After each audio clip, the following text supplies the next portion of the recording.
but my computer is jammed, and it isn't being held on March 23rd, 2021. So, motion to approve the minutes. Move. Councilor McPhail, seconded by Councilor McNulty. No further discussion there. Then the next committee meeting will be May 26, 2021, 4 p.m. likely on Zoom or in council chambers. First item on the agenda, this is the revised agenda package that was delivered, and there was an update to item number 1, which is proposed 2021 operating hours for Steeston Outdoor Pool. I believe there were a number of delegations here to speak on that item, but before that, are there other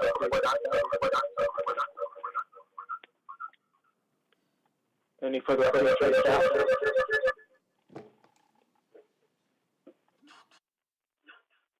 Any further updates? Yes. Oh, okay. Sorry, we're just waiting for the repeat to finish. If the sound, John is going to do a brief introduction to the report, and then we can hear from the delegations. Thank you. Go ahead, John. Thank you. I just wanted to start off with the Aquatic staff have done a lot of consultations with the petitioners, as well as the Richmond Key Goose Swim Club and the Aquatic Advisory Board. We've really tried to accommodate everyone, but have not found one schedule that can satisfy the requests of all of our user groups. The closest is option 3, which meets the core needs of the petitioners, including 2-hour length swims 5 days a week from Victoria Day weekend until the end of June, 2-hour length swims 7 days a week in July and August, and 2-hour length swims in September. It also provides 3 weekday early morning swims for those early birds. This option does eliminate the weekday evening swims, but overall it meets the needs of the lesson users, public, and our user groups. And this option is also supported by the Richmond Key Goose and endorsed by the Aquatic Advisory Board. I note that we have representatives of the petitioners, as well as the Richmond Key Goose and the Aquatic Advisory Boards here tonight. I'm happy to answer any questions. Okay, Michael, you've done a great job starting us off. I've managed to make it. Okay, are there any questions? Okay, I guess any comments from the committee before we invite our guests? Yeah, Michael. I had one question. Was related through the chair to staff. Was related to our page 175, which shows the hybrid model that you spoke of on attachment or in attachment number 3. I just have 2 questions about that. Well, actually, if you can flip back and forth between the page after it as well. It seems that the May 1st to June 30th is identical. Correct me if I'm wrong on that. And then also that proposed summer extension identical. The only difference is between attachment 3 and 4 is what we see in the second table there, July 2nd to September 6th. And my 2 questions in there, looking at both schedules, the attachment 4 is very uniform. Everything starts and ends at the same time. There's 5 different colors in set order. But with attachment 3 on page 175, there's a bit of staggered or extended. So I was just wondering if staff could comment on the demand for that length swim on the Monday, Wednesday, and Friday. I think you refer to it as maybe early risers who want to get out and do that early swim. As the petitioners didn't request that, it was swim club all the way along. But then staff mentioned that the swim club supported the revised one. Did they also support the petitioner preferred schedule, where they had the same start time and end time? Do they prefer both, or do they prefer having some late starts? And my second question on that is, in between public swim and Key Goose in the afternoon, there's no gap in between, whereas the attachment 4 shows a half an hour gap in between. is that gap recommended? Is there a benefit to having time between public swim and the start of the swim club, like to allow them to set up? And then also seeing the extra public swim time on the weekend, only in attachment 3. Is there demand when the petitioners didn't actually ask for that? So is there demand for that longer time on Saturday, Sunday? So just a little bit of the 3 staggered or overlapping parts that I was curious the demand for why that was included. Thanks. Thank you. Through the chair to Councillor Wolf. I'll try to answer all those questions. If I forget one of them, come back, and there was a few of them in there. Your first question, yeah, there's no difference between option 3 and option 4 between what we're doing in May and June and September. We're extending 3 weekdays a week in May and June that are in addition, as well as we have 2-hour length swims in September. So that remains constant. In terms of the difference between in July and August to in option 3 and option 4, yes, the petitioners didn't specifically ask for the 6:30 to 7:30 a.m., but we have we've had a lot of requests to have an early morning swim out there, and we were trying to be responsive to all of the needs and requests from people. We also had responses for I mentioned earlier about having weekday evening swims, and lots of people have asked us to have that. Unfortunately, we haven't provided that in option 3 because we're trying to accommodate a multitude of user groups here. In answer to your question about the uniformity, certainly we've attempted to have some uniformity during the week, and then on the weekend, it varies a little bit, and that's pretty common in a lot of our schedules for other pools and other facilities. The weekdays would be a little bit different than the weekends. In terms of having the gap was something that was suggested by the petitioners, and I'm going to suggest that it's probably because they see that at Miniru we have closure periods of time, but we're not required to have closures. What we do is we close the pool down at Miniru for twice a day to have deep cleans. But because this is we're not required by that by the Coastal Health Authority. We're required to increase our cleaning frequency. And what we've done in our procedures that have been approved by the health authorities is to have 2 deep cleans per day. We can accomplish that in the outdoor pools because it's a very small pool. We can accomplish that during the day, during swims, because we have other, the spare lifeguard can take care of that. So it's a much smaller pool with the amount of people that are going through on a daily basis. Did I capture all of your questions? Yeah, you nailed it. Thank you. Thank you. Bill.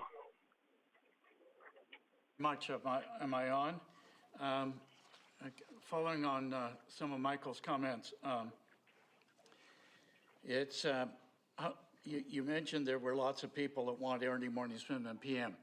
Are these the users? And if there were lots, how many are there? How many are requesting it? Through the chair to Councillor McNulty,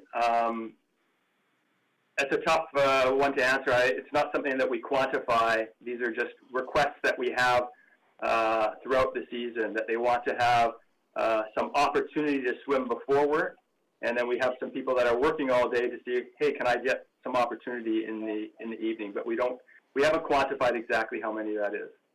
Okay, well, it'll be very interesting to see whether they actually show up and put their monies on the table to utilize the pool. That will be good. Following on that, I appreciate your comment on the cleaning up. Because it's a 25-meter pool, probably there should be no closures whatsoever to utilize it. I'm not sure if I asked this question before, but how committed is the school board from June the 14th to 25th to utilize the pool for school board activities? Have they said they are going to show up with 1 student or 5 students or whatever? through the chair to Councillor McNulty, we don't have that information yet.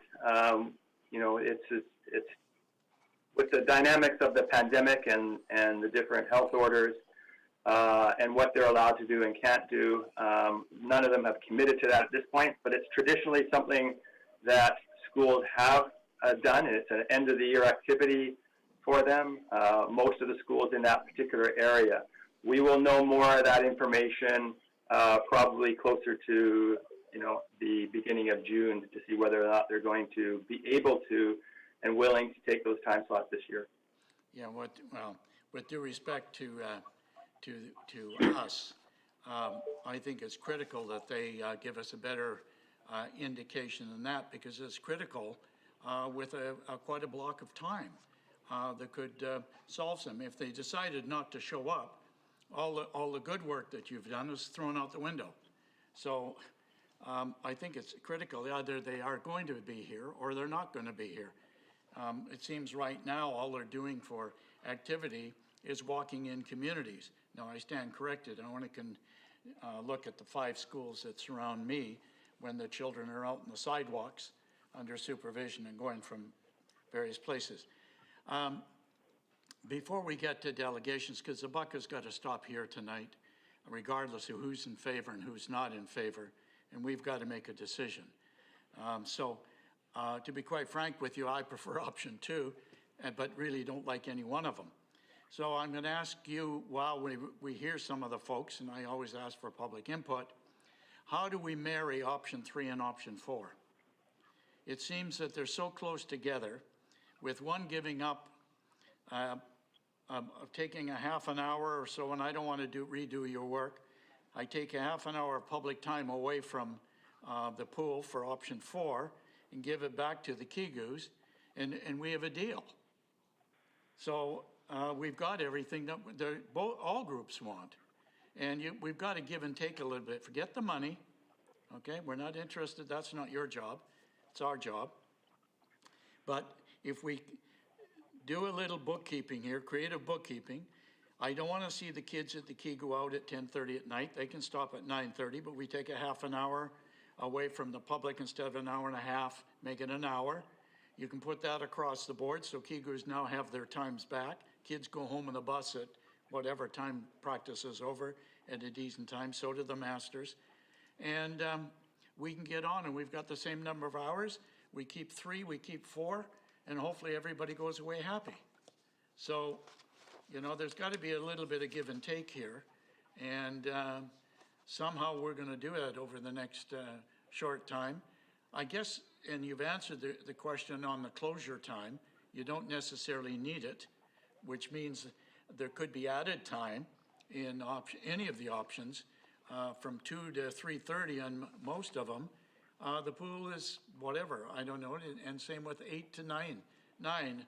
There are times, and if you need them for health, fine, but maybe you don't need them.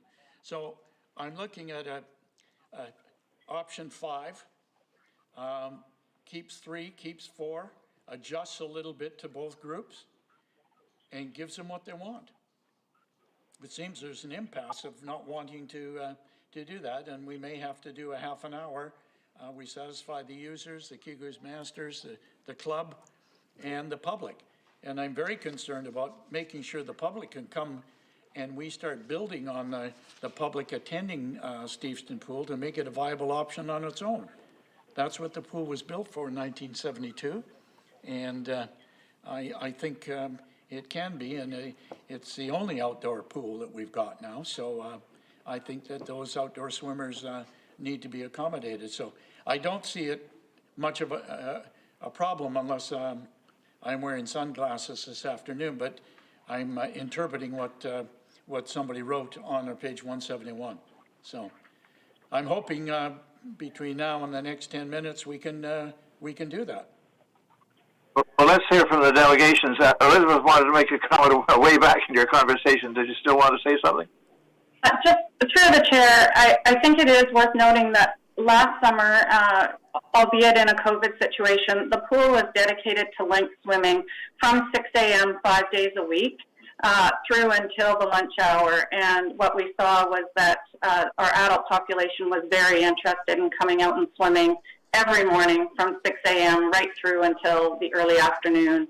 And they came out as much as they booked all of the spaces that were available to be booked. So we did learn that there are people that want to swim both before work, at lunchtime, and after work. Okay, and also, Mr. Chairman, on it, I noticed they've got it, the pool closed on September the 6th. I'll be pushing to have it closed on September the 30th. Just so we're on the same page. I want people to know we're not on the same page on that one. Okay, let's hear from the delegations. The first one is Jim McGrath and Louise Schaefer. I'm not sure I assume they're together. And I'm not sure if the others are or not. So, Sure. Jim, are you there? Councillor Steves, the delegation is coming. Perhaps we should just clarify, because John did indicate that option 3 would extend the season until the end of September, and that is clearly shown. So I think everybody is on the same page about that piece. It wasn't on the schedule. I got September 6th on my Okay. schedules. Okay. Through the chair to Councillor McNulty, underneath on the schedule right below there's a added September 7th to September 30th proposed. Okay, but the pool's only open for 2 hours. That's through the chair to Councillor McNulty. That's correct. There's not a lot of demand for it in September, but the petitioners have asked for a 2-hour time period in September, which is what we're offering in this offer. Okay, thank you. Okay, is Jim there? Or Louise?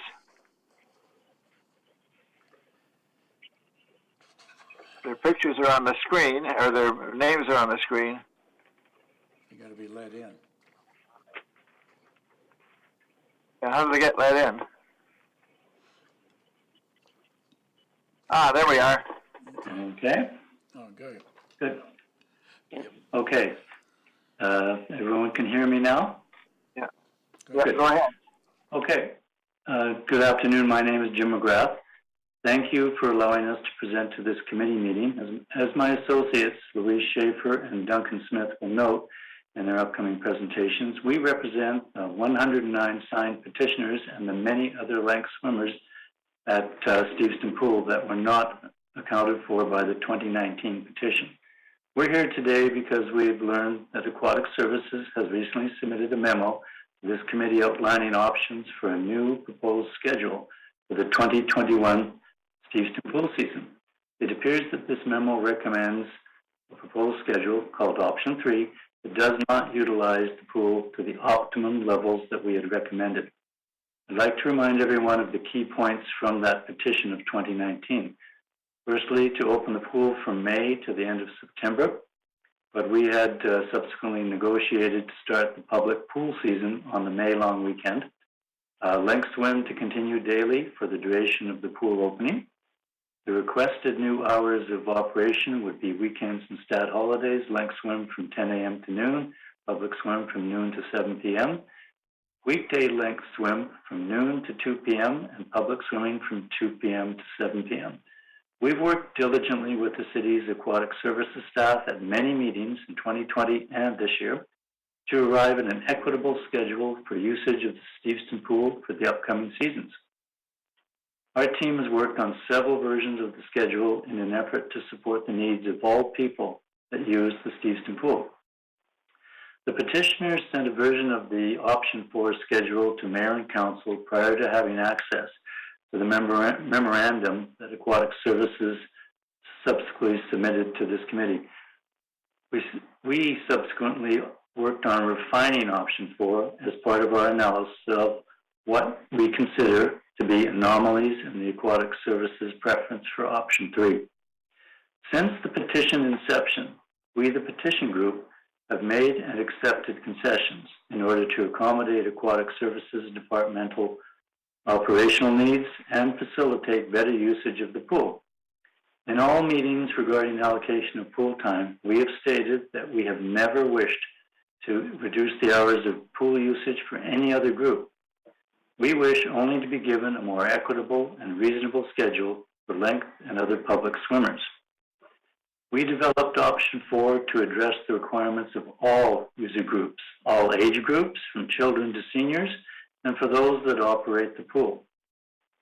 We therefore respectfully request that this committee recommend to City Council option 4 as the best schedule for the Steveston pool. This option 4 will be explained by my colleagues in their upcoming presentations. Thank you for your time and consideration of our concerns and recommendations.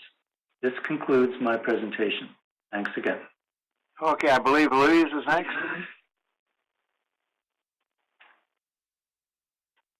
Okay. Hi. We hear you. Well, okay, I'm not sure. I haven't been allowed in on the video, but if you can hear me, I'll go ahead. Yep. So, okay. There Thank you you. are. Okay. Further to what's already been discussed, the aquatic staff have presented 4 options when only 2 of them are close to being acceptable. I'm going to address the 4 options and the associated comments made in the Aquatic Services report. First of all, the petition group has compiled an hourly representation of all the user groups for each of the 4 options, not just the public numbers as stated in the aquatic staff report.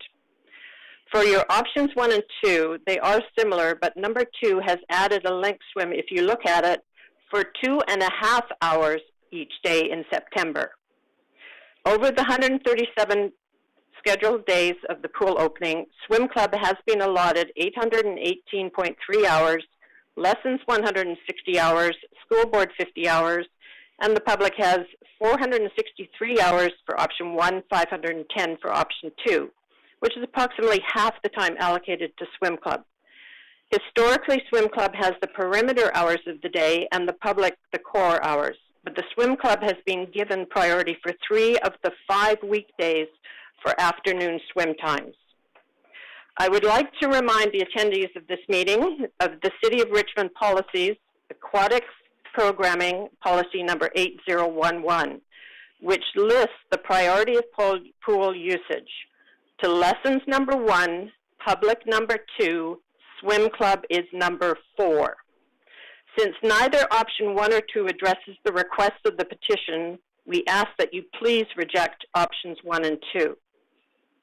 Option 3 is close, but we had stated to the aquatic staff after receiving this option on Monday, April 19th, that we would review this option. On reflection, we submitted option 4. This was sent to the aquatic staff on April 21st. It is the simplest to read, the easiest to comprehend, and the most consistent of allocated times. Option 4 also falls in the parameters of the expected budget. There is no change to the number of hours allocated to lessons, school board, or swim club. The changes are, we released the weekday public early morning swim back to the swim club. We altered Mr. Wolgar's time allocation presented in both options 2 and 3 for a length swim in September from 2.5 hours down to the 2. For July and August, we shortened the public swimmer session on weekend days, by 0.5 of an hour. This change allows us to schedule more and consistent swim times for lengths and public swim from 11 to 5:30 for 7 days a week. This sets the swim club start time back by only half an hour, starting at 8. The reason we did put the break in between 5:30 and 6 was to accommodate the cleaning of the pool. If this is not necessary, then we would like to back it to we have till 6 o'clock and swim club starts at 6. Option number 4, the only change to the number of hours is in public swim, and it's in an increase of 6.5 hours, which gives them a total of 566.5 hours. With regard to, and contrary to Mr. Woodgar's options 3 and 4 comments, there is no reduction in allocated hours for swim club, and it was never our intention to do so. If swim club wishes more hours, there are times available that do not conflict with public. He states that the afternoon swim time from 1 to 5:30 does not align with the booking procedures, yet he created this option in 2 and 3. But we would gladly, again, accept finishing at 6. And with the COVID-19 protocols, this is probably easier to facilitate. It's also stated option 4 is not acceptable to the swim club. Please again refer to 8011 and please answer the following question. What right and privilege allows the swim club to make comments on or have the ability to deny public usage? He has made the comment that Kegos need early times for children. Are the public with children now denied their access to the pool to accommodate the swim club? My final comments are the remark that the advisory board recommended option 3. According to the terms of reference attached by Mr. Wolgar's report, the board is mandated to maintain an objective and unbiased approach free of conflict of interest. Was the Aquatic Advisory Board presented with both option 3 and 4? Was the board given time to allocate a full evaluation of the options? And was due diligence completed prior to making the decision? The advisory board also has a mandate to provide input into scheduling and allocation of pool space, but never once did any member approach the petition group for information. Please consider option 4 as the schedule going forward. It is consistent, readable, understandable, readily adaptable for COVID-19, especially if we extend public swimming to 6. Option number 4 satisfies the requests of the petition. Thank you. Okay, thank you. Duncan Smith. Hello, can you hear me? We can hear you, and hopefully we'll get to see you. But I'll start first and worry about video second. Yeah. I'm here in support of the petitioner group, and this is my financial analysis of the city's response. I conducted my analysis using the data provided on the charts on pages PCRS 170 and 177.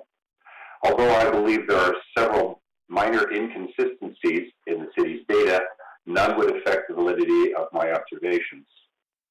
First and foremost, all options are within the 2021 budget, and from a financial perspective, vary only by their perceived losses.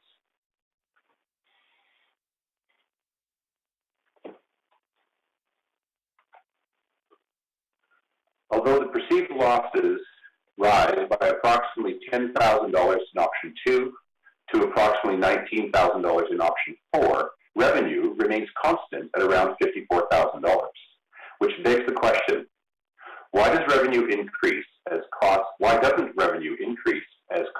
hours, and visits increase?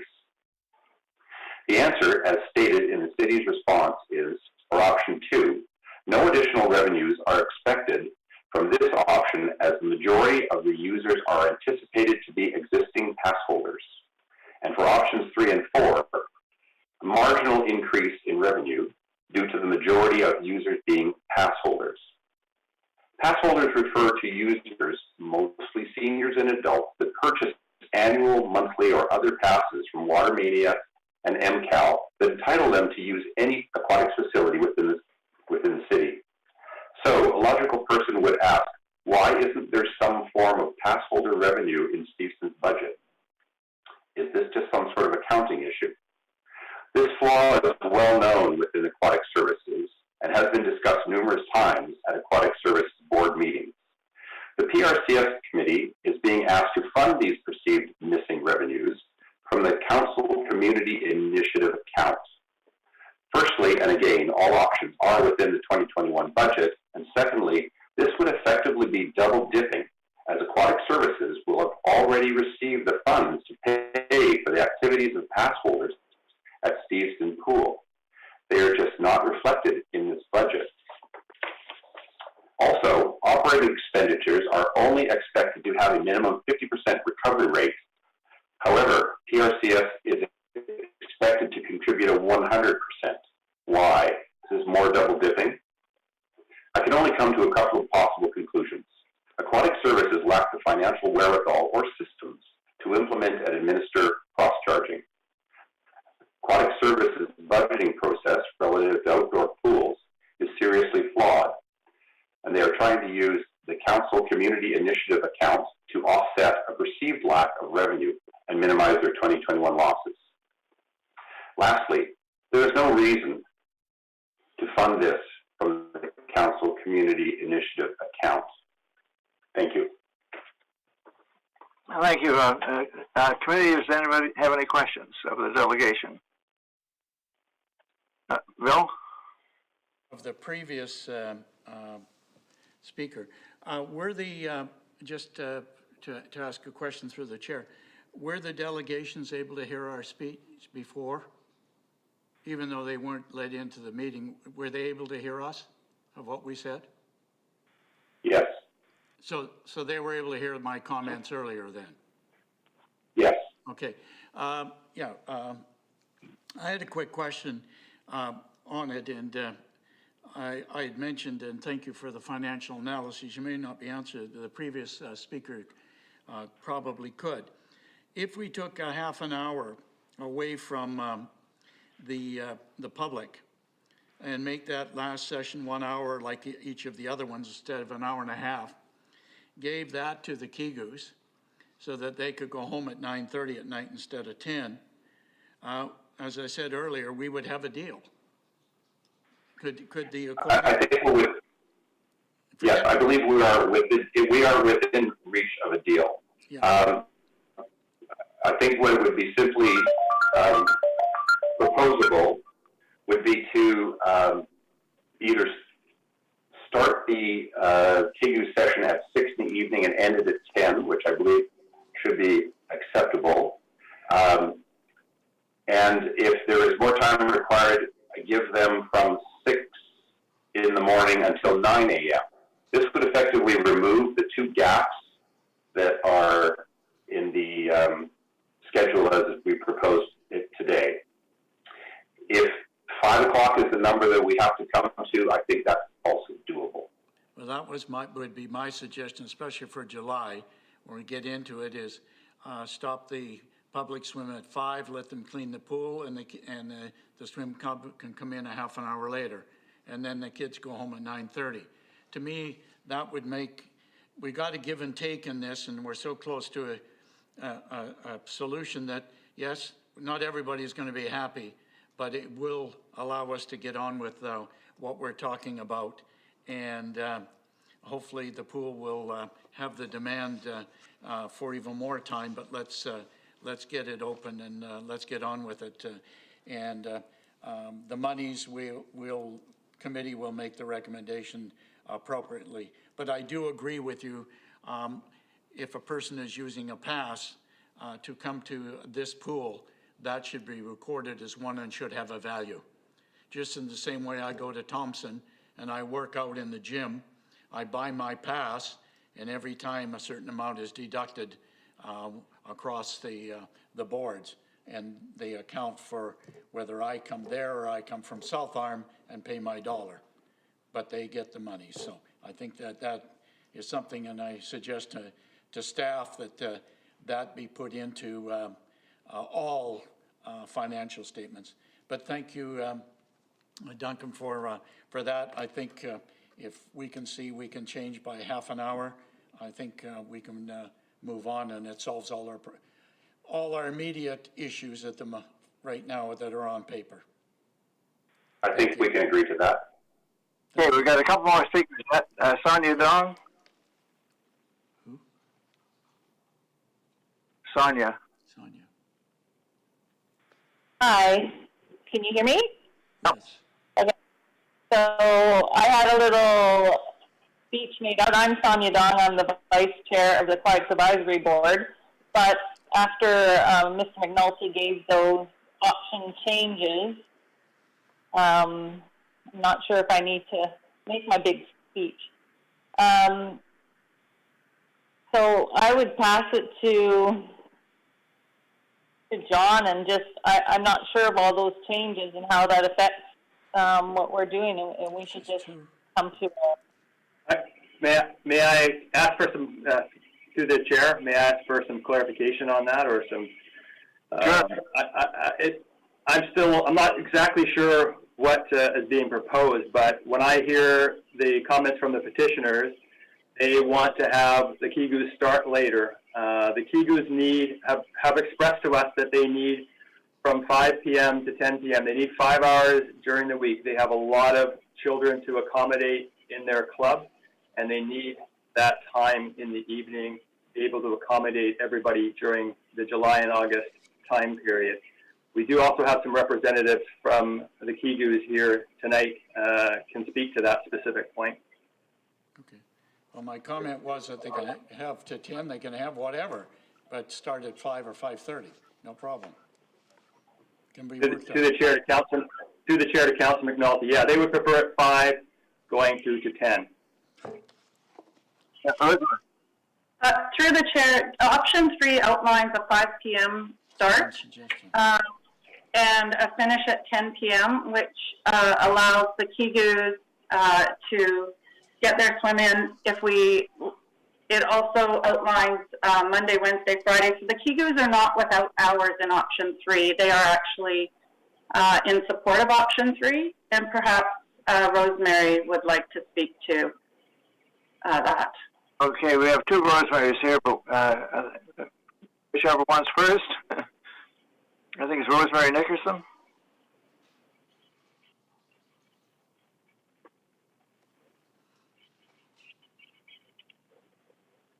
Hi, can you hear me? Yep. Okay, thank you for allowing me to speak tonight. On behalf of the Kigus, I am Rosemary Nickerson, and I am the aquatics representative for the Richmond Kigus Swim Club, dealing with the city on behalf of their pool allocations, meet requirements, to say a few. The Richmond Kigus Swim Club have been in existence since 1959 and is one of the largest competitive swim teams in BC. During a competitive season, each group of these competitive swimmers practice between 6 to 7 times a week, starting May 1st and attending swim meets every weekend, starting June 1st through mid-August. The club is fully represented and supports their swimmers by their families attending all their meets, parents becoming certified meet managers, starters, referees, stroke and turn judges, etc. The club constantly works on building their friendly, good fellowship. During their icebreaker meet at the beginning of June, they bring in between 350 and 500 swimmers with their families to the Steeston Pool for the weekend. During their regional meet out at Watermania, they bring in approximately 800 swimmers and their families over a 3-day weekend into Richmond. And when they hold their provincial championship meet out at Watermania, they bring in between 1,200 and 1,500 athletes and their families for over a week period. In order for the club to be competitive in these meets, the Richmond Kigus need to fully utilize their historically allocated club hours at Steeston Pool. The club proudly represents Richmond when they work so hard to compete at these meets. The club's rental fees cover the cost of running the pool during their practices. The city does not have the burden of the cost of supplying lifeguards during the club's practices, as the club ensures that all their coaches are not only fully certified as coaches, but are fully certified as lifeguards. Therefore, they supply and schedule their own lifeguards. These lifeguards have the same due diligence and jobs to do as the city lifeguards do at any pool. During the competitive season, the club has between 220 and 250 members between the ages of 5 and 20 that reside in the Steeston, Richmond areas. Besides the competitive groups, they also offer a monthly non-competitive masters group, which is 20 plus years through seniors, that offer length swims 2 nights a week, Tuesdays and Thursdays from 9 p.m. to 10 p.m. with coaches on deck, prepared to do swim sets, and do some stroke correction. The group is mainly Kigu parents and other adults from the community that are welcome to attend.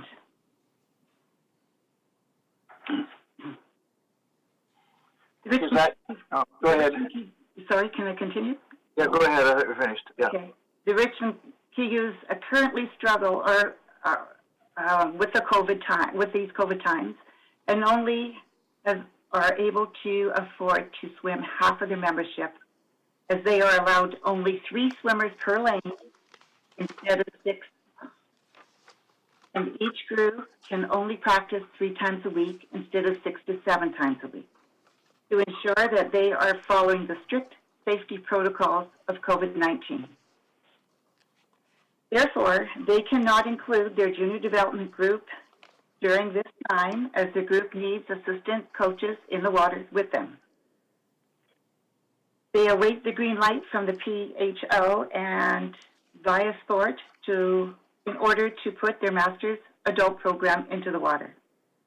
It is difficult times for all now, and the Kigus do their best to keep many of their members in the water and are hoping that they will still have their historically allocated hours at Seaston Pool to continue the operation of a proud club once they are back into their competitive season.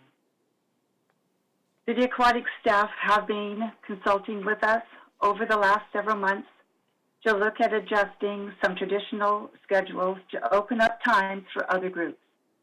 Richmond Kigus were willing to adjust their schedule of the last number of years and move some of their evenings to afternoons, as highlighted in 1 and 2. This would not have been very ideal for them, but we're willing to do whatever and adjust their times, as the Aquatic Advisory Board wanted to attract some evening public swimmers. Of the options presented, the Kigus fully support number 3, as it maintains their times and schedules that are needed to run their club. Option number 4 was not accepted. This would have children swimming till 10:30 at night, and some of our senior swimmers. It also means that some of our coaches will be working till 10:30 at night and then having to be back at the pool at 6 o'clock in the morning with some of those same swimmers. Lastly, it also reduces a total number of hours during the prime competitive training time during the summer. To conclude, we hope that you can see the success this club has brought to many children in the Steveston Richmond area over the past 60 years, and the good in keeping this membership a healthy, participating, and successful club program. We also hope you see the importance of the club keeping that historical allocated pool space in order to remain successful, competitive members in our community. Thank you. I've got a question for you. How far do you go back in the swim club? How long have you been involved? Oh, 40-odd years. Do you recall when we started the swim club going to Steveston Pool? Oh my gosh! Just when it opened, we were in Minaroo for a while, and then it went over to Steveston. Here, I'm sorry, Harold. Okay, there was a point, however, when the city staff were recommending we close the Steveston Pool, and it's my recollection it was the Kigu Swim Club that saved us from closing it. That's correct, because it truly is an outdoor swim club. Right, thank you. You're very welcome. Okay, is any questions from the delegation? Okay, one more. Rosemary Nygaard is next. Hi, thank you. I just wanted to thank you for letting me speak, and I just wanted to show up in support of Kigus. I've been a long-time Kigus parent, and all of what Rosemary just outlined has been vastly important. I also just wanted to highlight that the kids that swim with Kigus end up being the public swimmers in the future. And during COVID, it certainly has, being able to swim and stay active has been a really key and important part for the children's mental health. And lastly, I just wanted to also mention, as we think about numbers and numbers of hours at the pool, I do think we also have to take into account the fact that other pools are available for public swims and family swims during those times. And so just wanted to highlight that the season pool is the outdoor pool, and that's what we're here to talk about today. But also the fact that, MCAL and WaterMania are often available during the same hours for public swims and family swims. Thank you. Thank you. Any questions of the last two delegates from committee? Okay, is that... Hi, this is Sonia from the Aquatics Advisory Board. Right. Wondering if I can still speak. Go ahead. Okay, thanks. I just wanted to say from the Aquatics Advisory Board point of view, I'm the vice chair, and I've lived in Richmond and been a user of the city pools for over 50 years. And just part of the board's mandate is to provide advice and scheduling on services, including the hours of operation, fees, and monitoring, and to make sure that all user groups are taken into consideration, and really enjoyed being part of this board. The topic and schedule of the Stevenson Outdoor Pool has been discussed quite extensively at the board over the last few years, including an expansion of hours that we did in 2019 that didn't see a lot of additional use, responding to the petitioner's requests and discussing some compromise solutions, as well as exploring opportunities to better promote the pool.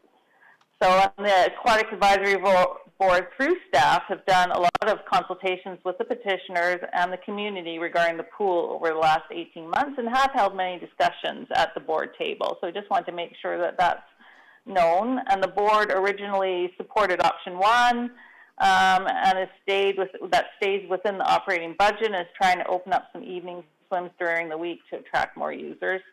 And the board also is supportive. We went through option 3, if funding is available, of course, as it opens more times to the public swim and protects the important training times for the Richmond Kigus. Now that we've discussed kind of amalgamating those options, if the hours are agreeable to everybody, I'm sure the board would be okay with that as well, because we want to have conclusion to this topic as well. So just wanted to make that known as well. So thank you. So you're suggesting the board would be happy with option 3? The board did review and discuss extensively option 3, and they felt that that was okay option because Kigus. We also approved option 1 as well, but yeah, that everyone was taken care of. But if they want to change the option again to make then we would have to make sure that all the groups were okay with it as well. Okay, any questions from committee? Michael?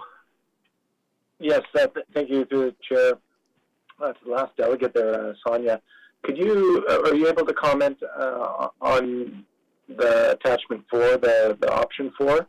I'm not sure if the advisory board has discussed it, but from what you heard tonight, is there any red flags or major objections that you think the advisory board would have with option 4? Yeah, we did discuss option 4, and we did not approve that option or feel that that was agreeable for all the groups, with the late time for the swim club being too late, and also the break as well that we discussed already, and also I think that was about the biggest main concerns with it. And we just felt that option 3 was a better option for all the user groups, not just the petitioners, not just the swim club, but all the groups that are using the pool. If I could just follow up on one part of that through the chair. The morning swims, and any comments you'd be able to provide on that? So option 3 includes the length swim on 3 of the days, and then the rest of the swim club is staggered, compared to option 4, which does not have swim length.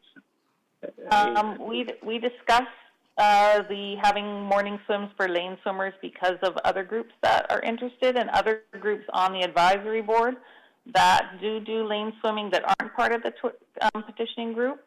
They felt that those users would be wanting that as well. So that's why we felt option 3, one of the reasons we felt option 3 was a better option. Because lane swimmers aren't just a petitioning group. Mm-hmm. Exactly. Thank you very much. Okay, thanks for the delegations. Committee, what is your wish? I would like to move, Bill. if you wish, Councillor Steves, option 3 and 4, with the following caveats on it. I can't believe we're having this discussion. We're this close apart. With the Kigu starting at 5 o'clock from July to September, and staff take efforts in cleaning the pool as they see fit to do so. And those 3.5 hours be put in the mornings for lane swimming, which would be open to the public. And if I get a seconder, I'll explain why. We got a seconder. Do we have one? Both Michael and Jack. Thank you. You know, I just can't believe if people are really looking at the schedule, and I'm not sure everybody opened their eyes to do it. We're talking about a half an hour on option 4 and a half an hour on option 3. What would happen for the Kigus said they wanted to finish by 10 o'clock. That would, if you look on page 176, option 4, we start them at 5 with no break, but staff can clean accordingly, whatever they do. And that would mean Kigus would end at 9:30, which they've had all the way through. So there shouldn't be any complaints there. We get the pool open to September 30th, which was a big factor, which we haven't got before. So the user groups win. Of that, everybody wins. We get daily lengths swimming, which everybody wins. So give and take what we can do here. We combine option 3 and 4. We take the good and the bad, and everybody gets what they want. We still have the same amount of hours of public swimming, and it does allow for this great list that we're going to see coming that wanted morning swimming. So they're accommodated because in option 3, basically they're shut out except for a bit. And they're definitely shut out from May 1st to June. So this should, if you really look at it and have done your homework, should satisfy everybody. So I think it's very, very, very simple. And staff have said they could clean the pool accordingly and do things, and there can be sources of revenue as well.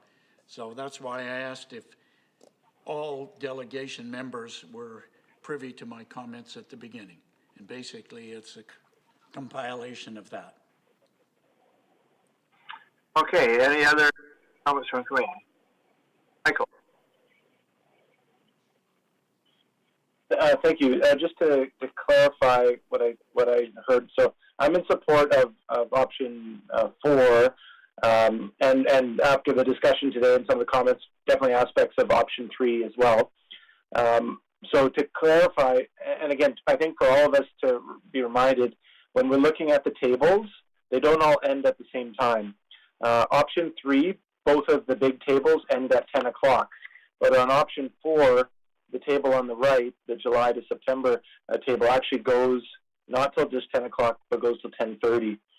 So what I hear about the need for Kigus to have from 5 p.m. to 10 p.m., I hear that in the hybrid model, the hybrid model that Councillor McNulty just mentioned. And so saying that, so now I'm looking at option 4, but I'm moving the Kigus into the 5 p.m. start, which eats the end of the blue column. And then I think I heard Councillor McNulty would say that those hours, those 2.5 hours, I think, would be supplemented in the morning. But would they be in the morning on Monday, Wednesday, Friday? I wasn't sure on that, where that, if it's correct, 2.5 hours would go. So I'm not sure if Councillor McNulty can confirm that, or staff have a better handle on this. May I, through the chair, may I respond? Sure. I think what Councillor McNulty and Councillor Wolf are getting at is we would have the Kigus from 5 to 10 on Monday through Friday, and we would take the half an hour that they wanted, and the public wanted from that 5 to 5:30, move that into the morning. And so that would be similar to what we have in option 3, which is the length swim, that we would add those hours in. And I think I did hear earlier tonight, Mr. Smith, when he was making his presentation, said their preferred option would be option 4, but they were willing to have the Kigus start at 5 and use that option. And it would be 5 days a week. It'd be right across the board. Instead of just Monday, Wednesday, Friday, because it's only 3.5 hours, it would be a half hour on every day. So Kigus would start a half an hour later there, and that's the marriage. Through the chair, that's where I'm a little bit confused. So Councilor McNulty mentioned 3.5 hours. I'm just trying to see, where does that 3.5 hours come from? And then if it's spread across the 5 days of the week, is it an hour? So I guess, is it like a half an hour at a time? Yeah, so I'm still confused about those two parts. But I'm in agreement with the direction this is going, for sure. So can someone clarify where 3.5 hours of public swim gets taken away from? Because I only see 2.5 hours. They could start at 6:45. Oh, okay, I got you. Yeah, Elizabeth. Through the chair, if I may, I think what happens is there is 2.5 hours. We do really need to allot it in 1 hour blocks. I think we can work with the Kigus and figure out how to allot that time first thing in the morning, whether it be a 6 to, we could even maybe try a 5:30 a.m. start, I don't know, for the public, and have a 5:30 to 7:30, or we could maybe go Monday to Friday morning. I think your point, Mr. McNulty, is to move 2.5 hours to the early morning for the length swimmers. Every day. Yep. Every day? Every day. Could be 45 minutes, could be an hour every day. And we could figure out a way to do that. Yep, quite easily. Leave it with you. Okay, I think we've got it all figured. I hope we've got it all figured out. Linda.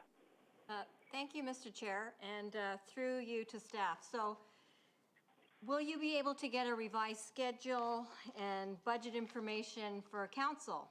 Because while I'm happy in the direction, although I do have to say I'm very disappointed in this process. It's taken a lot of time, and I think there's been a lot of compromise made. And yet, you know, option 3 gives the length swimmers the most amount of hours. I'm surprised they didn't want that. And I think that it's really important that we really look at the swim time for the children. I think, you know, I agree with Councillor McNulty, 6 o'clock. I wouldn't want them coming in at 5:30 in the morning. So I think we have to be looking at that. And I do believe there are other options for length swimmers as well, as was mentioned. I think there's like 9 hours a day at Minoru and at Watermania. Well, I believe, you know, so option 3, I think, utilize the pool the best way. But I think number 4, Councillor McNulty's hybrid model is another compromise. As we go forward into looking into next year, I hope that we're going to collect data again that will help us understand this at an earlier point of time, because I'm sure that we'll be looking at similar situation next year, perhaps not in COVID, but looking at, you know, better usage of the pool because it is so popular. Thank you. Okay, are we ready for the question? Before we do, I just want to thank the Kigus for keeping the Steveston Pool open for the last 30 years, because without them, it would have been closed. All those in favor? Contrary? Carried. So we now have a new plan, and we'll go on to the next item. Okay, item number 2. Mineral Lakes detailed renewal plan. Through the chair of the committee, to start things off, we have a brief PowerPoint presentation for you today as a lead into the discussion that will provide a broad summary of the overall project. So Miriam Pliska is here to run us through that presentation. Thank you. Thank you, Todd, for the introduction. Good afternoon, committee. As Todd mentioned, my name is Miriam Pliszka, and I'm a park planner. And today I will be providing a brief 5-minute presentation on the highlights and key features of the Mineru Lakes Renewal Project. I'm just going to share my screen, so bear with me for one moment.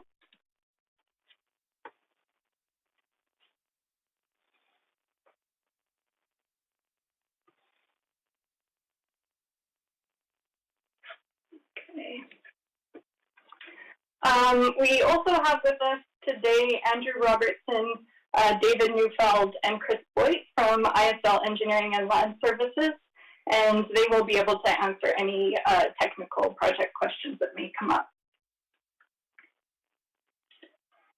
So just as some background, the Mineru Lakes area was developed in the 1970s and is nearing 50 years of age. Today, it continues to be a key feature of Mineru Park that is highly valued by the community.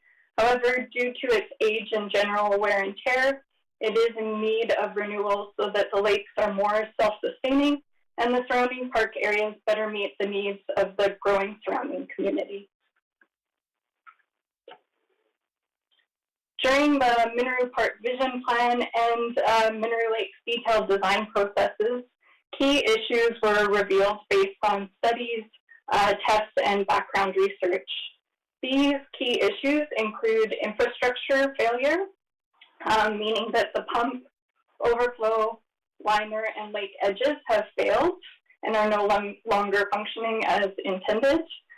There's also poor water quality, which is attributed to poor water circulation, a large amount of organic buildup, and shallow water depth. Another key issue is a high allocation of resources, including potable water and intensive maintenance.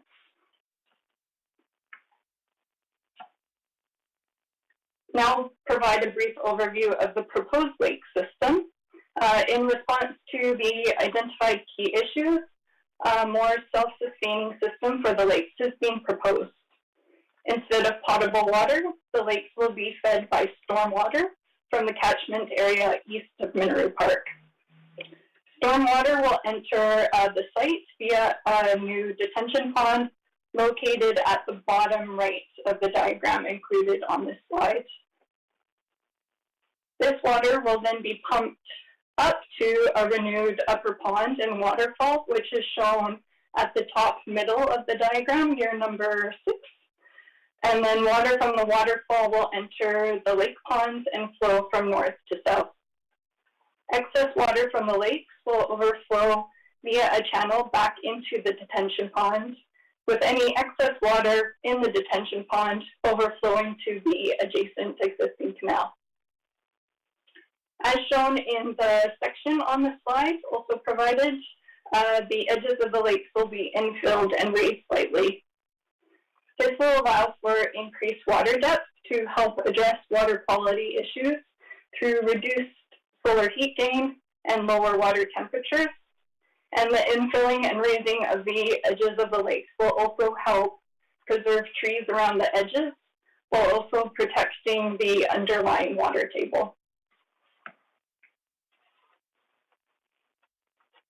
Based on community input and need for amenity renewal in keeping with the growing surrounding neighborhoods, the detailed design includes enhanced entry points, many of which include plaza areas, lighting, furnishings, and signage, widened pathways with benches, and more robust bridges across the lakes and the canal, and new informal recreation areas, 2 of them, which are located to the northeast and southeast of the lakes. It is also worth noting that the 2 islands will be renewed to include access for maintenance and public enjoyment, while also enhancing wildlife habitat. These concept renderings on this slide illustrate that the overall existing naturalistic character of the lakes will be preserved. However, the area will be renewed to provide more opportunities for people to get close to the water's edge, view the lakes, and connect with nature. This slide provides a brief summary of the existing versus proposed lakes. The new lake surface area will be around 30% smaller. The new depth will be around 3 times the existing, and the new volume will be doubled. The existing lake's water source is potable water, and the proposed is rain and stormwater. The existing liner is bentonite clay, and the proposed is either bentonite clay or geotextile with aggregates.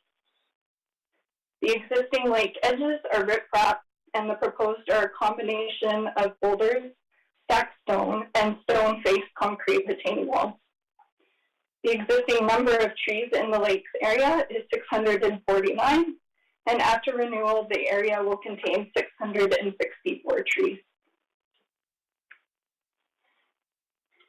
Council has approved the construction budget for the project, and the next steps would be as follows.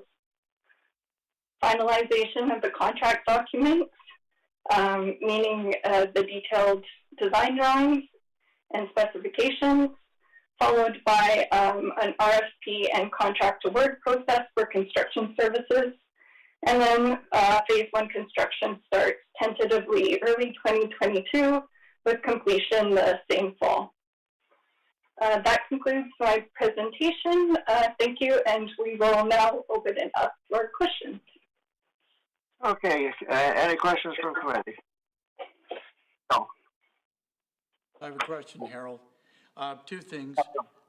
Number 1, can we have copies of the budget for this project? I know it was supposedly approved by council in the 5-year plan, et cetera, but can we have a 1-page memo giving us a detailed budget on it, first of all? Second of all, question, how much of the water in the lakes is moving? Will we have any replenishing or waterfall or anything of that to make it move? So that we always have fresh water in the lake area? Through the chair to Councillor McNulty, the water will continually be recirculating in the lake. So the water will move north to south and then be pumped back up to the waterfall in a continuous loop. And sorry, regards to your first question, certainly we can provide a copy of the budget via memo. Yeah, and I'm glad to hear we're moving something. What and how are we going to continually keep this clean? This particular project, and I'm pleased, will attract wildlife, birds, and what have you, which I'm very pleased. But I also would like them to have, that's why I asked, clean water. And as you well know, our Canada goose and geese and others like to leave deposits behind, and it doesn't take very long for the water to start turning green. And that's not the algae in the area. So I'm just wondering, how are we prepared to have that built in at this stage, to know that there will be a fresh place all the time? Through the chair to Councillor McNulty, there are a few ways that we will be managing wildlife. One is through passive management of geese and ducks, and that's embedded in the detailed design. So the steeper lake edges will help deter ducks from entering the lake, ducks and geese. And the islands, in combination with the biofiltration beds, will also help deter geese who require a long landing path from landing on the lake surface. And of course, regarding community members who like to feed the geese and ducks, we will have to engage in ongoing public education in that regard. Okay, I think that's something there that is important. I do welcome waterfall there, but that's okay. The other question I have is giving the pathways and what have you, I have no problem with them in traversing and enjoying the lake. Are we going to have a policy in the park of no cycling so people can enjoy this? There's been a tremendous number of complaints of people in the area, especially from the hospital with pushing wheelchairs, senior citizens, etc., and some up-and-comers. Le Mans 500 people love to speed on through and clip people and what have you, and people are actually quite afraid. And if we ever hit one of those people, we will, Tiger Woods' shattering of his legs will not be as bad as the hips and legs of the young women that do traverse the pond. And I speak very, very seriously about it. I think we should have no cycling in this area whatsoever, to be quite frank with you. I think we should have a path through the park where cyclists can go, but deviation from that to go from, if you wish, Granville to Westminster Highway, but that be a cyclist path and it be wide enough and designated for cycling, but the rest should be for pedestrians. And I really think we have the opportunity to do that here. I like how you've configured it. It gets people close to the water, yet far enough away from the water to enjoy it. So anyhow, support the project in its entirety, but I think those are a couple things I think we need to be aware of. Thank you. Okay, any other questions or comments from Michael? Thank you to the Florida staff, or perhaps the delegates might need to answer a couple of these ones. Just, I think there are a couple of short questions. First one is the trees that will be removed, so not the relocated, but the removed ones. There's mention on page 63 about willow trees on some of the islands, and then on page 65 in the chart about most of the good trees that are going to be removed are small vine maple. I'm just curious, do we actually have to remove and destroy those trees? Because I know there's many parks, for example, out in Hamilton, where there's need for waterway enhancement projects, and a vine maple is actually fairly easy to transplant. I've done it. It's a native plant, and it's if we get it at the right time of year, it would be an easy small tree to just truck over to one of our other sites along waterways where it can help stabilize a bank. So I'm not sure if that's been considered for the vine maples. I'll leave it at there. I'm sure staff have made the consideration, but if they wanted to comment, they can. Next question I had was on page 68. It actually was on a few of the maps. You can kind of see someone's had a yellow highlighter that's gone through the north side of the lake. I think it's maybe best seen on page 68, where the number 5 is on that island. To me, it looks like there's a highlighter swerve or something. I'm not sure if that can be described, what that actually relates to. Is that like a shallower section? Is there some filtration thing going on? And you can see it on almost all the maps. So maybe I'll leave those 2 questions for now, and then I just got 2 more short ones. Through the chair to Councillor Wolf, I believe the reason why transplanting the vine maples wasn't being considered is just due to the cost benefits, the cost of relocating vine maples versus being able to purchase new ones. However, we could certainly revisit the potential to relocate the vine maples.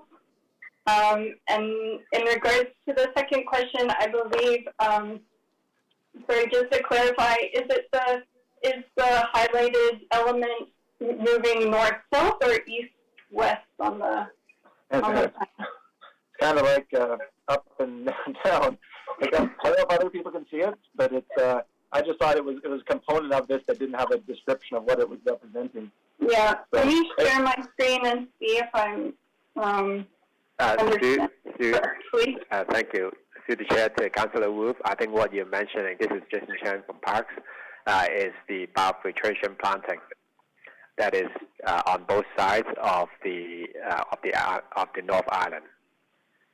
So that's purely planting. That's right. Okay, perfect. East and west of the island.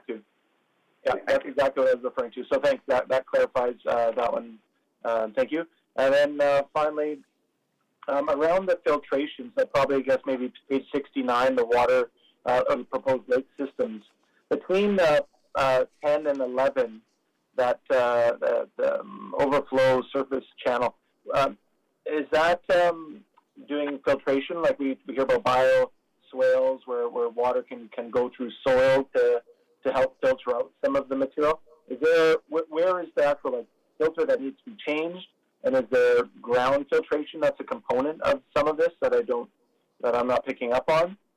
And is there, if we deem that having ducks there is a high value or they're just impossible to remove to any level, I've built ponds for the last 30 years, and I've had ponds where ducks have been in them, and I know you want to go deep, you want to have a lot of water and be able to flush that out. So I'm just kind of curious, with high capacity, are we able to make easy modifications based on this lake system? So that was my last question. That's a bit technical. I'm not sure if you could answer that. Through the chair to Councillor Wolf, I'll attempt to start answering the question, but then I'll probably call on our consultancy. So the short answer is yes, the channel will include rocks of various sizes as well as soil that will help filter the water. The channel is more of an ephemeral feature, so it will likely only be active when the lakes are full and overflowing. And perhaps I can call on Chris Boyt, who's our project civil engineer, to respond to some of the more technical civil questions. Yes, through the chair, I think, believe it or not, we actually don't want to infiltrate the water on this particular project because we're trying to keep the water in the pond. So this is more of a channel to convey the water from the main lakes area to the more holding area, where we'll then recirculate back up to the pond. So it's more of an amenity feature and a conveyance system more than the infiltration. Infiltration will happen at the top pond as it enters the main lake area and then filter through those yellow sections that you were referring to earlier. That's where the filtration happens. Thank you. That's great. Thanks. Okay, anyone else? Move the recommendation. So, like, on the recommendation, Pat. Yes, I just want to ask a quick question. I like everything in the plan, but I'm a bit disappointed that the surface area of the lake is about 1/3 smaller than it is right now. So I just want to ask if this is the maximum size we can have. Is there any chance that we can make it bigger? You know, I'm very emotionally attached to this park. My office used to be next to it. So can it be bigger?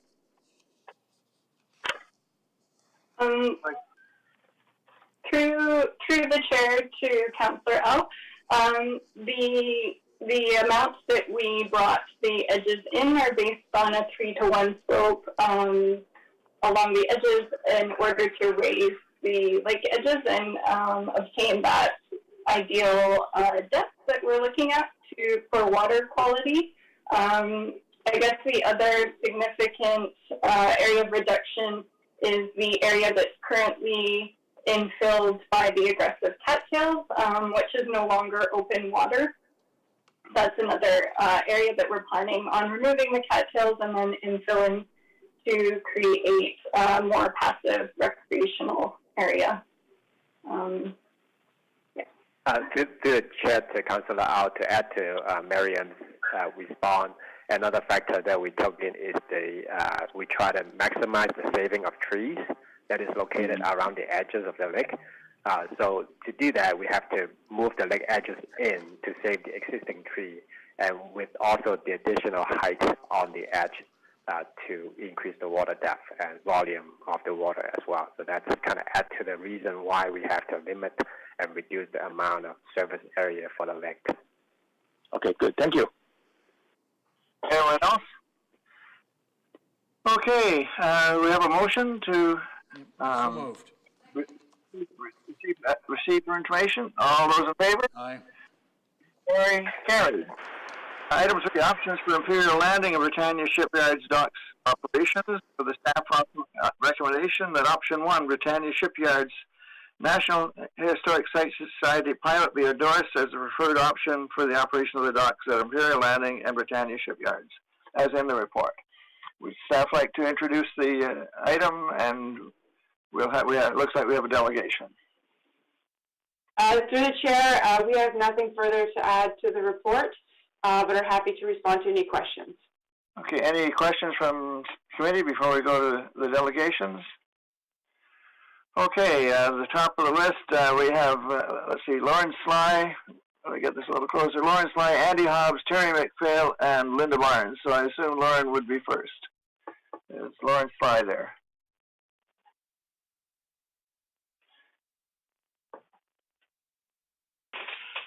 Yes, thanks. Oh, yes. Proceed. Thanks, Terry's just left his office. He'll be on the phone. Here already, Lauren. He's here. Oh, he's here. Oh, there he is. Thanks, Terry. Yes, we're quite excited about this process. We've been working diligently for the last while to get our affairs in order so we can take on this project. We've written a fairly extensive proposal for it, and we're hoping to get council and the committee support today so we can move forward. Okay, next was Andy Hobbs.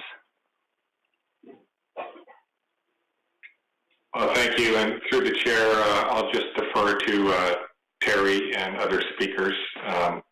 Thank you. Okay, let's go with Terry then. Okay, through the chair again, and sorry for me showing up as Linda. I'm at her desk here at home. I just want to point out the some of the criteria. I think if we are fortunate enough to take over both the sets of docks, the things a lot of things we have to work on, hiring a part-time staff member, and the key things we have to work on is promoting both of the docks. Both docks are different. One dock will be promoting heritage vessel and working vessels at Britannia.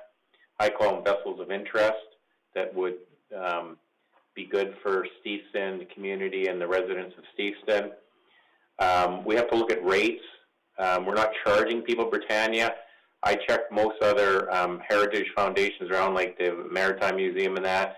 They have subsidized rates, but they don't let them get away for free. So there is a modest rate they pay, plus they pay for utilities. That's the other thing we have to do is look at a utility recapture program, at least so we're not losing money on electricity and so on. One of the first things I'd also like to do is get us Green Marine certified, both facilities. I've gone through it at my facility, which is a lot harder to do because we have a huge shipyard attached to it. But we got 3 and 4 anchor rating they have. I'd like to get both of those certified. It might take 3 to 6 months to get it certified, but I think it's worthwhile. We can fly the flag saying we're a green certified marina.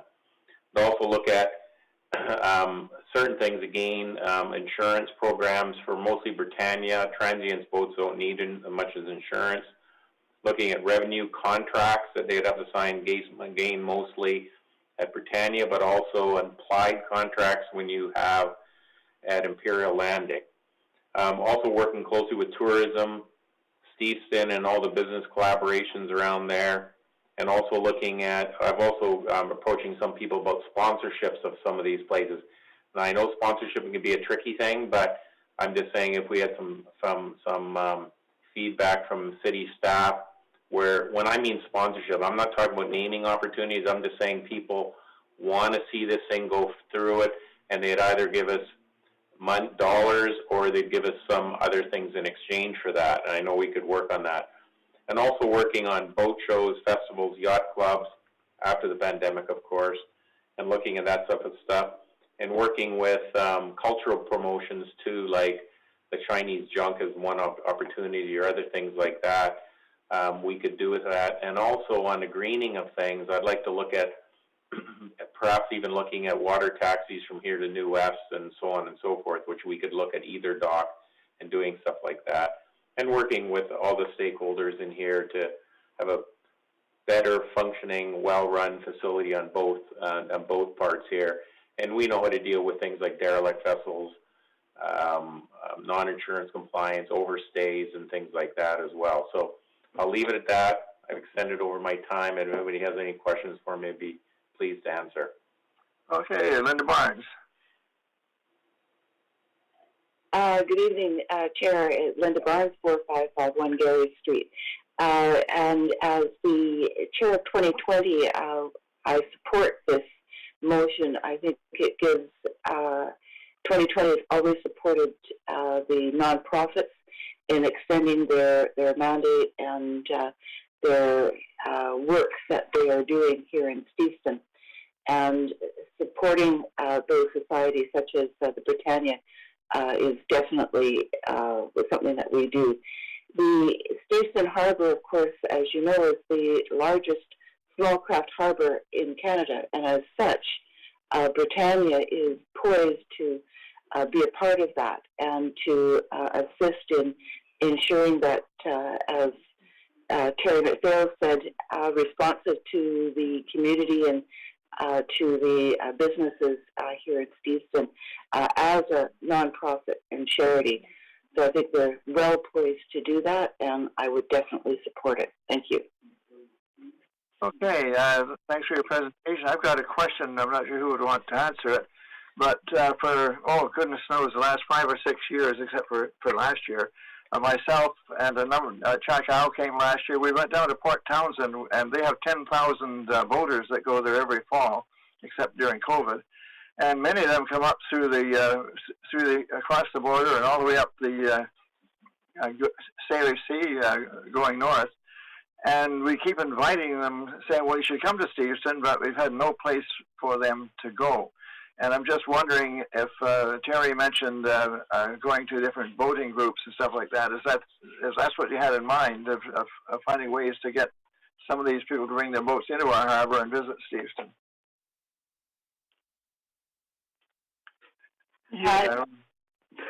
Go ahead.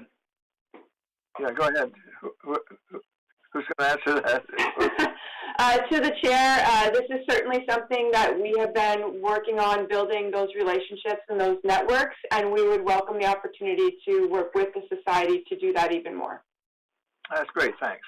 And one other thing that that Terry mentioned is probably not aware of it, but at Metro Vancouver, the Climate Action Committee has been discussing the idea of having some type of water ferry coming all the way from, goodness knows, Pitt Meadows all the way to Steveston, and it's been a topic that's been discussed, but there's been nobody other than the city councillor from up in that area that's been promoting it. But it's an idea that certainly is being discussed at Metro, and it might tie in here as well. Lawrence, were you going to make a comment? I was just going to mention Catherine Collins, who you and I met in San Diego years ago, Harold, and she's helped out with the last 3 ships festivals. I was talking to her just the other day, and she's an integral part of the Port Townsend. She also runs the adventurous ship that you and I have both been on, and she's looking quite forward to coming up here, and she's quite excited about the proposal of us running these docks. Okay, thanks. Any questions, other questions from committee? Michael. Oh, sorry. There we go. Yeah, thank you through the chair to delegate there. Mr. McPhail, a couple questions. Thanks for bringing up the Green Marine certification. I'm assuming that's the website green-marine.org. I'm just looking through some of the indicators and targets and such. My questions about it. First off, will the docks provide utilities services at the water level? So I'm thinking of water, electricity as a starting place, and then what about removal of waste? And the couple that I'm thinking of there are septic waste from holding tanks, and I believe right now just Shelter Island in East Richmond and the Vancouver Marina on by the middle arm have that service. And then as well, oily discharge. If they have, in an engine room there's oily water at the bottom, is there a way they can discharge that? And then what was the last one? About ghost fishing gear. So I know when I do my circumnavigation around Ludo Island, I often find ropes, nets, fishing gear, large pieces of styrofoam, and that's having to bring these home and then put out an extra curbside bin or something to get them collected. But I'm not sure if that would be part of the green certification, or at least the Steveston Marine, which is where most of the boats are around Richmond, actually seem to not have some of the services that are elsewhere. So I'm not sure if you could comment on what where you think the green certification attempt could take these docks. If people can hear me, but they've shut off my video, but you can, I'll start my video. Yeah, we can hear you. Okay, so the issue with Councillor Wolf's comments there about, this is through the Georgia Strait Alliance, the Green Marine Certification Program. There are various ones around the world. The best one around here is through Georgia Strait Alliance. Now, whether they're affiliated with the other ones, that I'm not aware of. They're very comprehensive, and they do a couple site visits you have to pay for that. The thing I'd like to bring up, yes, on both slips there's water, electricity available at both those facilities. There is no sewage pump house anywhere in Steveston that I'm aware of. I'm very surprised the Steveston Harbor Authority does not have one, at least a floating one. And that's maybe discussions you can have with the Steveston Harbor Authority in the future. The only successful ones, like in Falls Creek, seem to be the mobile ones. City of Vancouver does fund it and makes it free.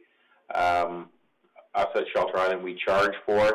And the issue with that is as soon as you charge for it to recover your costs, a lot fewer people use it. The transient dock at Imperial, I'm not too worried about because everybody has holding tanks. And then there's rules how you deal with your holding tanks once you're so far offshore.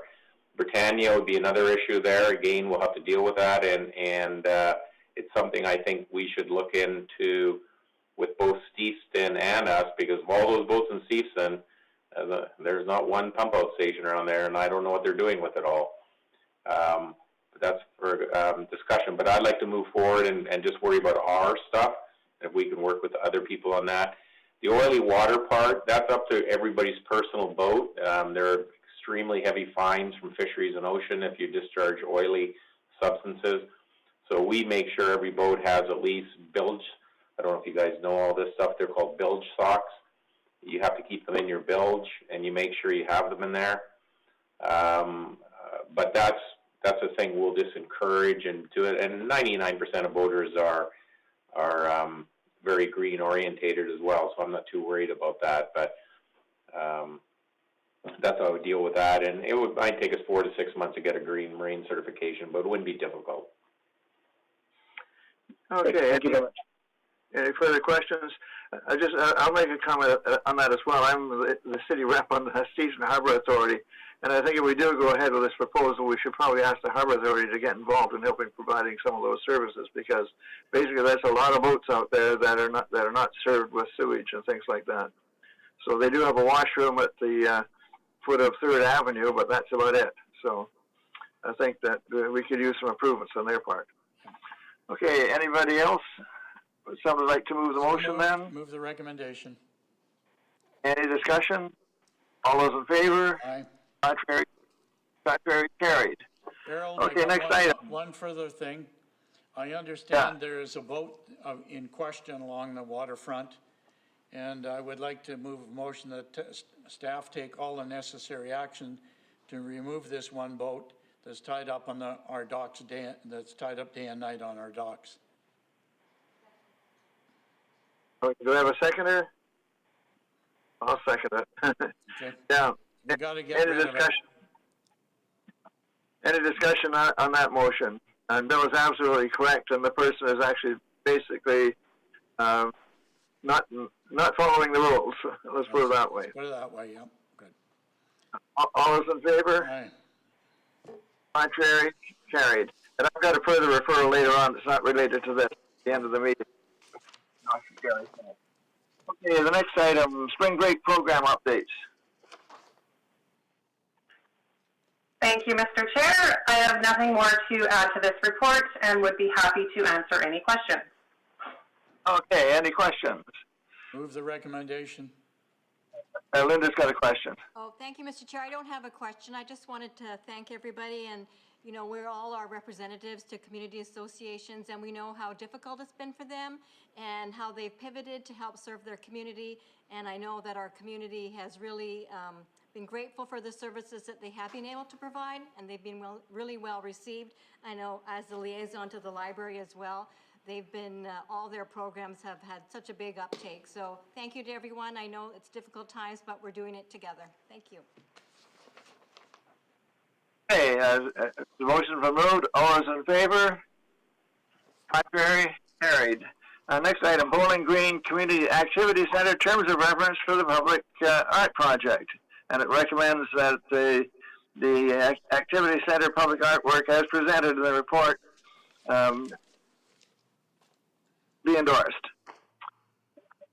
Would staff like to comment on that?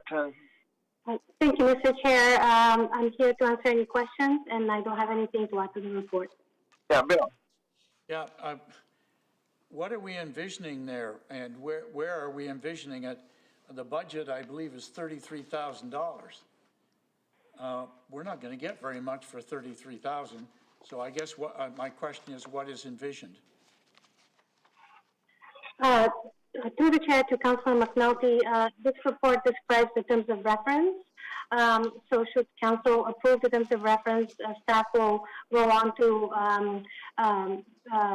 publicize the public art call, which will then be, will go to a selection process, which will be brought to the Public Art Advisory Committee and then brought to council for approval. But in terms of the proposed locations, yes, the budget is not very large. There are two opportunities that staff is suggesting for the location of the artwork. One is a standalone artwork in the near the entrance to the Arrival Plaza of the Bowling Green Community Activity Center. And the second option is an integrated functional artwork into the promenade between the building and the North Bowling Green. Well, I'd like to see a bronze statue of some sort there in terms of art, but anyhow, we'll see what transpires by it. I'd love to give you some more money. I'm sure you'll turn it down, so I won't say any more. Yeah, I'm the art video rep now. Yeah, they'd love the money. Michael. Thank you. Through the chair, just one question. So it's mainly concerned if the option is the promenade or it worked into that. So on page 101 of our package, it has the pictures. The heading is Call to Artists. And it's the bottom picture I'm looking at. So now I'm looking the view from the east, looking straight west there. I remember when this was discussed previously around how will this space actually be used. So if this is like the main thoroughfare into the rest of the network, there's going to be runners, people running. Will there be cyclists, or will they dismount and walk their bike through here? So will there be people with wheelchairs, strollers? And then will there be people watching the events, the festivities happening on the court? Will they just be standing along that edge, or are there going to be seats? And then on the left-hand side, on the south side, I remember bringing up the point on overhead. So if there is weather coming down and people want to still be outside holding umbrellas, that takes again more headspace and getting more people running out of the way. Or will they have an overhang where they don't need an umbrella? So, and this image here, again, maybe it provides enough cover for people to stand there, but it seems like they're going to be out facing the elements if they're on the building side. So I'm not sure if we have any more idea of there's going to be benches, anything breaking this up, because it's going to affect where the art piece can go. And I think this it would be a great option. And so anyway, that's what I'm looking for updates on. Okay, any comments on that for staff? Any further comments? Oh, go ahead. I can't really comment on the programming of the promenade. I don't know. Sorry, Councilor Wolf, did you want me to speak about that? Well, I see Elizabeth maybe has a hand up. But, yeah, if there's any further updates than what we see in this picture. Elizabeth? Through the chair to Councillor Wolf, there are no further updates, but historically we have not had a lot of spectators along that promenade. It essentially exists today, albeit it's a smaller promenade and in a different place. The bowling participants themselves spectate from different viewpoints. And in terms of the building design and the overhang, we're not anticipating a large overhang in that promenade area. I think it would be not recommended from a SEPTED point of view, So I think what you see is fairly close to the direction it's going. Thank you. Okay, any further questions? Move the recommendation. Second? All those in favor? Aye. Contrary? Carried. Okay, next item, the Arts Services in Review. That's great. That the report presented by staff and circulated be circulated to community partners for fundraisers for their information. So there are comments from staff to start with. Thank you, Mr. Chair. I'm really thrilled to be here this evening to present our annual Art Services Year in Review for 2020, which was quite a year. We have a short video presentation for you that shows a few highlights from the year. Very good.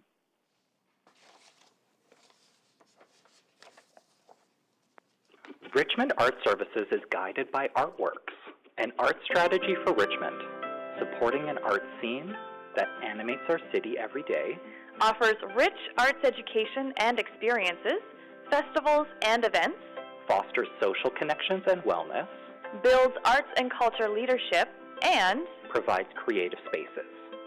By connecting highlights from 2020 with the 5 strategic directions of the art strategy, this video will illustrate how art works in Richmond. Even, or perhaps especially, as we navigated life during a global pandemic. With hundreds of courses, 11 resident art groups, the Children's Arts Festival, exhibitions, and more, the Richmond Arts Center is a leader in the field of affordable and accessible professional arts education and community arts development. In 2020, while most in-person classes were canceled, 5 studios were adapted to provide a new and growing roster of live stream programs for all ages, as well as online versions of community art exhibitions and the annual Grand Plie. Meanwhile, the Richmond Youth Media Program hardly skipped a beat, seamlessly transitioning to online gatherings and programs in its 10th anniversary year, even hosting a reunion celebration. Richmond Art Gallery is a nationally recognized municipal gallery known for its diverse array of exhibitions and public programs that engage with issues and ideas of importance to our community. This year, for the first time, virtual tours and many other programs were made available online. 2020's first exhibition, Labor's Trace, featured the work of Karen Jones, an artist of African descent living in Vancouver, and Amy Malbuff, a Métis artist based in Nova Scotia, who both engage with traditional and contemporary materials and techniques that encourage discussions regarding labor, identity, cultural knowledge, and cultural legacies. In recognition of the gallery's 40th anniversary, Selected Stories, 1980 to 2020, showcased a selection of works from the gallery's permanent collection, including early works by established BC artists such as Wayne Gann, Susan Point, and Gu Zhang. In order to strengthen the infrastructure of arts and culture organizations, increase funding for arts opportunities, show support for the careers of local artists, and support a wide range of artistic and cultural activity, the 2020 Arts and Culture Grants Program invested $116,815 through operating and project assistance grants to 16 nonprofit arts organizations. The twice-monthly Arts and Culture e-blast provided nearly 500 artists and organizations with practical news and opportunities for the sector, such as training, artist calls, and COVID relief resources. Meanwhile, free professional development through the Art at Work program included workshops about preparing taxes, how to apply for public art calls, grant writing, copyright, and nonprofit board governance. Richmond has heart. In direct response to the COVID-19 crisis, local artists were commissioned to lead unique art projects that promoted mental health, well-being, and creativity while maintaining physical distancing protocols and fostering community connections. The Richmond Arts Awards recipients were feted via Instagram. National Indigenous Peoples Day was celebrated online. And despite the pandemic, Richmond continued to be a national leader during the 12th annual Culture Days, with 37 participating artists and organizations presenting 60 free public activities. New this year was a cycling art tour map that invited residents to hop on their bikes to safely explore community-created and public art experiences in Richmond. And artists in residence made meaningful connections at the Terra Nova Rural Park, Breakhouse Library, and, of course, Branscombe House, where Lou Shepard drew upon their digital expertise to offer film screenings, self-guided audio tours, a pandemic comfort food cookbook, and much more. In 2020, new civic public artworks included 4 Seasons of Movement surrounding Clement Track in Minaroo Park and Windflowers, a large-scale 13-piece work along the Gilbert Road Greenway. Community public art programs like the Capture Photography Festival on the Canada Line, utility box wraps, and Number 3 Road art columns added vibrancy to Richmond's outdoor spaces while showcasing the work of local artists. Meanwhile, 3 new murals were unveiled at the Thompson and West Richmond Community Centers and Richmond Winter Club. And through the Private Development Public Art Program, Richmond welcomed not 1, but 2 works by one of Canada's most critically acclaimed senior artists, Kathy Falk. The Richmond Art Strategy guides decision-making to empower ideas, people, and resources around a shared vision led by the guiding principles of excellence, Sustainability, creativity, accessibility, inclusivity, community building, and celebration. The arts help us to achieve community goals in economic development, health, and well-being, as we boast a richly diverse and multifaceted community. And they are essential to Richmond's aspiration to be the most appealing, livable, and well-managed community in Canada.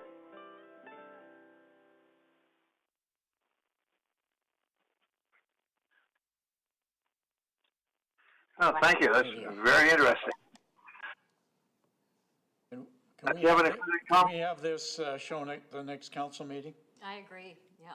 Okay, this needs to be shown to publicize the arts, and because the video itself is a piece of art.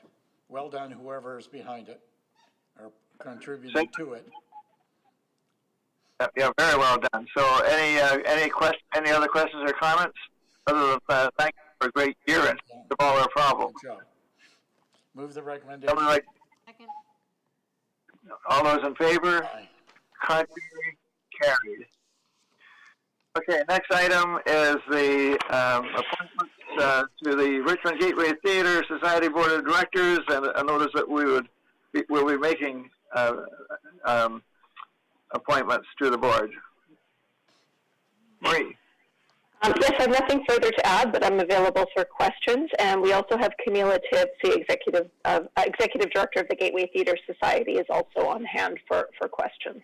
Will those names come to us before they're appointed? Yes, they will. Okay, thank you. And we're going to advertise publicly? Through the chair to Councillor McNulty, yes. We will continue to follow our standard process for board appointees. Okay, thank you. Any further questions? Move the recommendation. Move the motion. All those in favor? Contrary? Carried. Okay, I wasn't here to mention at the beginning, but I've got a referral I'd like to make based on the report we got at the last Parks meeting on Parks Afloat at Gary Point.